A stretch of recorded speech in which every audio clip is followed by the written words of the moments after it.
اب صحابہ کرام بتائیں گے حضور علیہ السلام کے بعد امت کا معاملہ نبوت کے ساتھ کیا ہے۔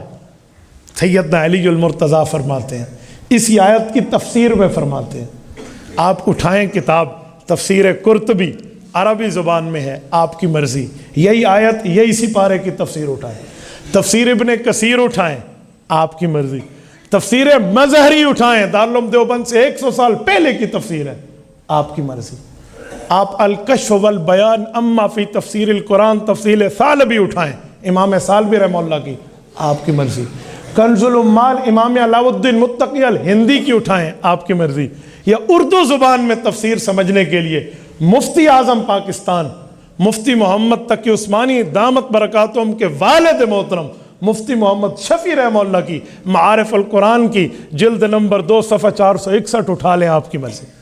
یہ میں نے حوالے اس لیے دے کہ جو کتاب آپ کی دسترس میں ہو آپ دیکھ لینا۔ معارف القرآن تو بہت عام ہے، تقریباً جمعے کے خطیب خطابت سے پہلے آیت کی تفسیر اسی سے مطالعہ کرتے میں نے دیکھا۔ آپ یہی کتاب اٹھا لیں، قرآن کی تفسیر ہے، کوئی ڈائجسٹ نہیں ہے، کوئی جنگ اخبار کا صفحہ نہیں، کوئی خصوصی میگزین نہیں ہے، کوئی اخبار جہاں نہیں ہے۔ وہ فرماتے ہیں، سیدنا علی المرتضیٰ فرماتے ہیں، اس آیت پہ عمل ہم نے حضور کی زندگی کے بعد یوں دیکھا، دنیا والی زندگی کے بعد۔ اللہ کے رسول جب دنیا سے تشریف لے گئے، ایک دیہاتی حضور علیہ السلام سے ملنے آیا۔ اب میں سمجھانے کے لیے کہتا ہوں، وہ دیہاتی دور سے آیا تھا، اسے نہیں پتا تھا کہ مدینہ میں یہ کوہرام مچ چکا ہوگا، اتنا بڑا واقعہ ہو چکا ہوگا کہ سرور کائنات صلی اللہ علیہ وسلم دنیا سے تشریف لے گئے، پردہ فرما گئے، آپ علیہ الصلوۃ والسلام کا انتقال پر ملال ہو گیا، اسے نہیں پتا۔ جب وہ مدینہ منورہ پہنچتا ہے، اسے دیواریں اجنبی نظر آئیں، بندے بات نہ کریں، پریشانی کا عالم دیکھے، تو سیدھا رسول اللہ صلی اللہ علیہ وسلم کی قبر مبارک پہ آیا تو اسے سمجھ آ گیا، اچھا یہ معاملہ۔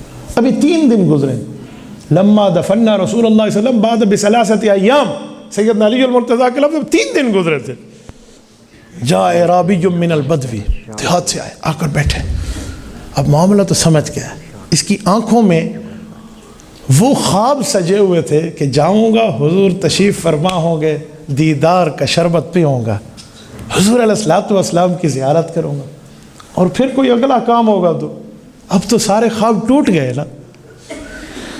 قبر پہ بیٹھ کے مٹی پہ ایسے ہاتھ رکھے ہوئے ہیں اور کہتا ہے، یا رسول اللہ قد انزل اللہ فی کتابک المنزل، اللہ نے آپ پر جو قرآن اتارا ہے اسی میں رب نے ہمیں یہ تسلی بھی دی ہے، وَلَوْ أَنَّهُمْ إِذْ ظَلَمُوا أَنفُسَهُمْ جَاءُوكَ، گناہ گار آپ کے پاس آئے، فَاسْتَغْفَرُ اللَّهُ، خود بھی معافی مانگے، وَاسْتَغْفَرَ لَهُمُ الرَّسُولُ، وَاسْتَغْفَرَ لَهُمُ الرَّسُولُ، پیغمبر بھی اس کے لیے معافی مانگے، لَوَجَدُ اللَّهَ تَوَّابًا رَحِيمًا، رب 2 انعام دے گا، پچھلے گناہ معاف، اگلی زندگی پر رحمت۔ جئتک، اب اس نے اپنی بات کی، اب میں آ گیا ہوں، مستغفرا لذنوبی، اپنے گناہ کو قبول کر کے رب سے معافی مانگ چکا ہوں، وَمُسْتَشْفِعًا بِكَ إِلَىٰ رَبِّي، میرا اللہ پر تو موت نہیں آئی نا، میرے اللہ پر تو وفات نہیں آئی، میں اپنے اللہ کی دربار میں آپ کو عرض کرتا ہوں کہ میری وہی دعا کر دیں جو آپ کو حکم ہے، مُسْتَشْفِعًا بِكَ إِلَىٰ رَبِّي، یعنی میری سفارش کر دے۔ یہ وفات کے بعد کہہ رہا ہے، قبر مطہر پہ کہہ رہا ہے، سنیں، یہ کہہ کر وہ رونے لگ گیا، اور روتے روتے جب اٹھا نا، توجہ توجہ توجہ مجھے رکھیں، خیر ہے وہ بندہ بند کرے گا اپنی موبائل فون کی گھنٹی، دیکھنا، جب اٹھا نا، حضرت علی المرتضیٰ فرماتے ہیں ہم منظر بڑی حقیقت سے دیکھ رہے ہیں، فَنُودِيَهُ مِنَ الْقَبْرِ أَنَّهُ قَدْ غَفَرَ لَكَ، اسے قبر اطہر سے خوشخبری سنائی گئی، او امتی رب نے تیرے گناہ معاف کر دیے ہیں، تیری مغفرت ہو گئی۔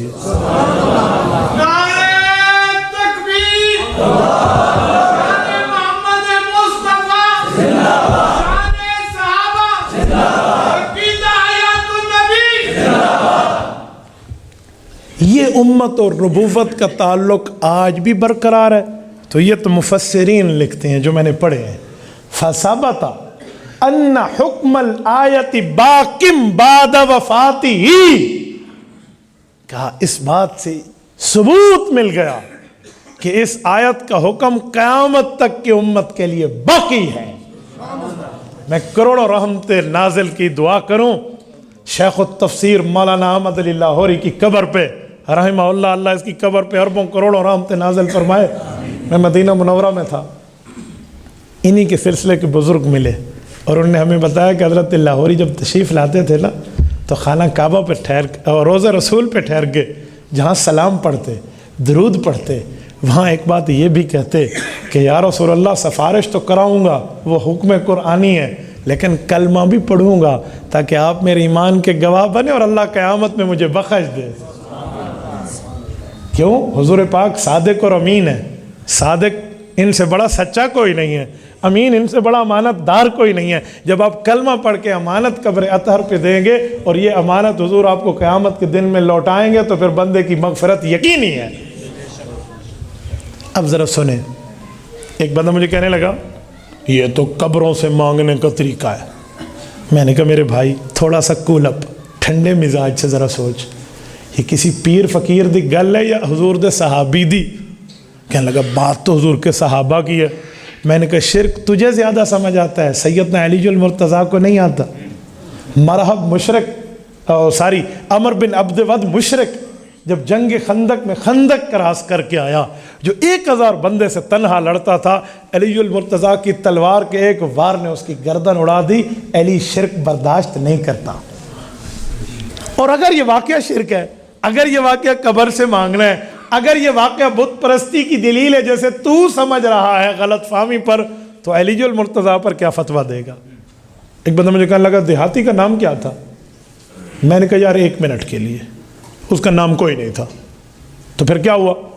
کہتے ہیں پھر نام بتانا پڑے گا۔ میں نے کہا 1,24,000 انبیاء ہیں، قرآن میں 28 کے نام ہیں، باقیوں کے نام نہیں ہیں، تو کیا کرے گا؟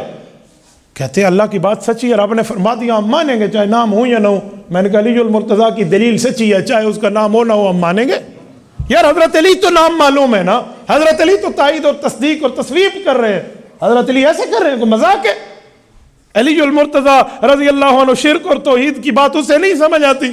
ہاں جو اینک تو نے شرک کی اپنے آنکھوں پہ لگا لی ہے نا، وہ شرک کی اینک اتارے گا، علی المرتضیٰ کی محبت کی اینک لگائے گا تو مسئلہ سمجھ آ جائے گا۔ ہمیں یہ اینک نہیں چاہیے جو ہمیں علی سے دور کر دے۔ ہم دنیا میں بھی علی والے بننا چاہتے ہیں، آخرت میں بھی علی والے بن کے اٹھنا چاہتے ہیں۔ حضرت علی تائید کر رہے ہیں، بلکہ اس سے بڑھ کے کہوں، اس سے ایک جملہ بڑھ کے، شمس المفسرین مولانا حسین علی بچروی رحمہ اللہ 1934 میں انتقال ہے۔ ان کی زندگی کی آخری کتاب تحریرات حدیث اٹھائیں، ہمارے بھائیوں کے گھر سے چھپی ہوئی ہے، اشاعت اکیڈمی محلہ جنگی پشاور سے چھپی ہوئی ہے، صفحہ 370 اٹھائیں۔ وہ لکھتے ہیں وَسَمِعَ الصَّحَابَةُ وَلَمْ يُنْكِرْ عَلَيْهِ أَحَدٌ، مجمع صحابہ سن رہا تھا اس کے اس عمل اور اس کی بات کو، اور کسی نے اس کو منع نہیں کیا تھا۔ یہ اجماع سکوتی ہے۔ تبارك الذي نزل الفرقان على عبده ليكون للعالمين نذيرا